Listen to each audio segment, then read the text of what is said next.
Once again, people be aware of this. You don't want this to happen to your car. It's a 2004. Always look underneath, especially when you replace the suspension. The rust starts from the strut plate.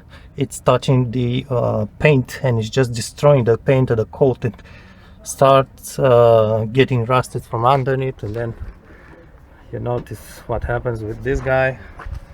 The other side, you already know this. It definitely starts just looking like a little bit of rust underneath. I think it's from the outside, actually it's from the inside, and it really develops underneath. You won't really see it outside, and then you need to scrap your car basically.